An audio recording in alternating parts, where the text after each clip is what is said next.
The Tao of Self-Confidence, episode 605. Welcome to the Tao of Self-Confidence, where I share stories of amazing women who have discovered their inner journey to self-confidence. Visit our website at thetaoofselfconfidence.com. Your inner journey to self-confidence awaits. Well, hello, friend. Welcome to the Tao of Self-Confidence, where I share stories of amazing women who have discovered their inner journey to self-confidence. I'm your host today, Sheena Yap Chan, and today I have a phenomenal lady on the show today. She is a photographer in Los Angeles, and I'm really excited to have her on and share her story with us today on self-confidence. So without further ado, I'm going to introduce you to Karen Rosalie. Karen, how are you today? Maybe you can fill in a little bit more about yourself to our listeners. Hi, thank you so much for having me. So I'm a photographer in Los Angeles. I own a photography studio and a content creation company where my team and we work with beauty brands either in LA or actually in the East Coast to create content for web and social platforms. So a few clients we've worked for is Almay, Murad, Pixie Beauty, and more recently Benefit Cosmetics. Awesome. Well, thanks for sharing that. And Karen, what's your cultural background? I'm actually Chinese and I speak Cantonese. My parents are from a small village near southern China, near Guangzhou. Thanks for sharing that. And what'd be your favorite self-confidence quote? My favorite all-time quote, and I've had this ever since Facebook had, that section where it says favorite quotes. This is like my favorite quote from even back in high school that I've always lived by. It's from Marilyn Monroe, where she says, "I'm selfish, impatient, and a little insecure. I make mistakes. I'm out of control and at times hard to handle. But if you can't handle me at my worst, then you sure as hell don't deserve me at my best." So I've always loved this quote. I just felt like it was such a badass thing to say to people. And it just had so much self-awareness and self-acceptance to it, where she knows she's not perfect, but she's still deserving of love and everything. Thanks for sharing that. That's a great quote that you mentioned. And in your own words, how do you define self-confidence? My definition of self-confidence is just owning what you have. I think when you accept everything about yourself, even the not perfect parts, that's when your self truly starts to shine versus being burdened by all of the things that you need to change about yourself. It's just accepting that, for example, I'm really short, so but that's never been a part of me where I'm it's I'm so insecure about it, it is what it is, and I'm into it. Thanks for sharing that. I think people forget, when we accept who we are, it's the good, bad, the ugly, but it makes us who we are, who we truly are authentically. So I think it's truly important to embrace all parts of ourselves. And thanks for sharing that great definition. And Karen, what was your life like before your discovery of self-confidence? It was pretty emotional. I think I was always constantly comparing myself and beating myself up because I thought I had to be a certain way. And especially growing up in a rigid Asian household, it was always oh, you need to aspire to perfection and you need to be a certain way. And so it was really hard for me even just to grow out of that and to realize that I don't have to be perfect. But yeah, it was definitely hard before I discovered self-confidence that, yeah, it was definitely a struggle.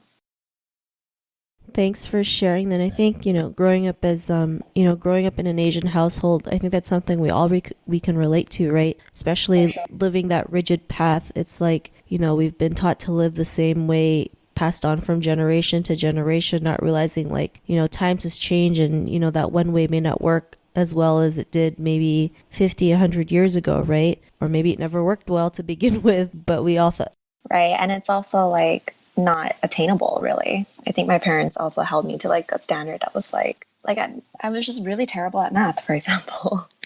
Yeah, totally. And so, it really affects our self-esteem because we feel like if we don't go that path, we're not worthy. We don't feel as, we end up shaming ourselves or, just not being nice to ourselves. But what was that point in your life when you realized you were more than enough to go out there and be just your true self, have that confidence? What was that aha moment?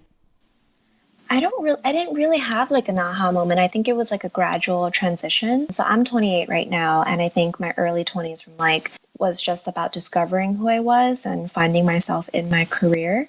And that was like the struggle. But I think once my career started taking off and I felt this confidence of like, wow, like I can do anything with my camera. My camera can take me so far. I can like do all these things. I can travel to all these places that I never thought that I would be able to. That was when I was just like, I think that was maybe the aha moment when I was like traveling, working for a job. And I was just like, I don't need a man to complete me. I am self-sustaining all on my own. I've reached this point in my career all by myself, even when people told me photography wasn't a real job and they told me like it's not practical. I think for me, the biggest moment was when my career started taking off and I just felt enabled by all of these things.